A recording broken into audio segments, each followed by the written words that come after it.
Alright, let's talk about Creation Club. Frankly, I'm getting sick of all the screaming the community is doing about it.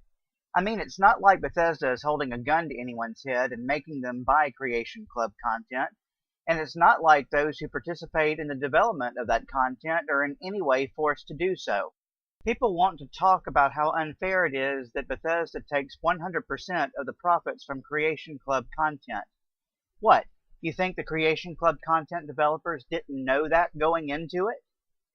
Creation Club content developers are treated like freelance developers in that they are offered a contracted rate for the content that they would produce. It's like a writer being paid X amount per word in articles in a publication which the owners sell and make a ton of money off of. If the writer, or in this case, content developer, doesn't like the money offered, then nobody is forcing them to accept the contract. There are some in the community who want to persecute those who would be Creation Club content developers. Let me be blunt by saying, just shut the hell up. People mod for different reasons. Some do it as a hobby, while others do it as a means of learning the mechanics of a game as a potential stepping stone towards a career in game development. The former group needs nothing but the tools to create things and a community to share them with. The latter has the same, but for them it is all for nothing if their work cannot catch professional attention in a way that might let them get their foot in the door.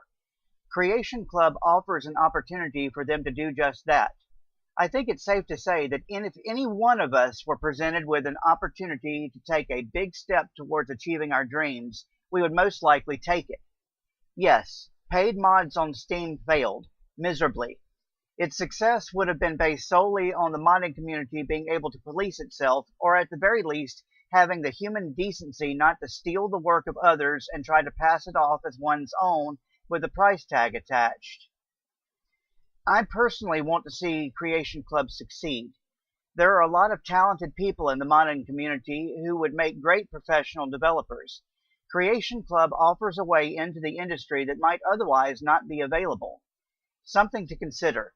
As cool as community mods are in that they keep Bethesda's games alive and actually selling copies long after their standard shelf life, when Bethesda themselves stop releasing expansions, then something is lost, at least for me.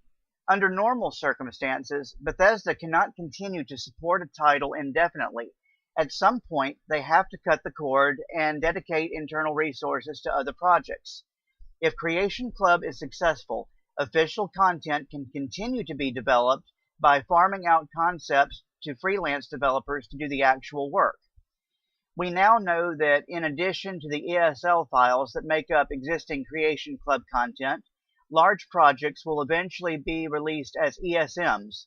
People want to complain about what is offered through the Creation Club, but let me just throw this out there for rational thought if the community is really capable of it for just a minute. They had to launch with something.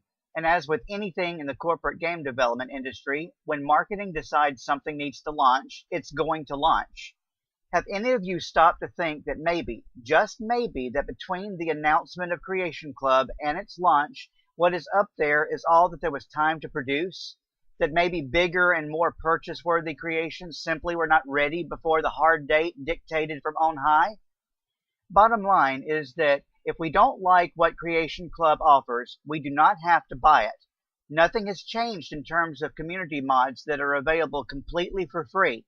Not a freaking thing. And I'm done.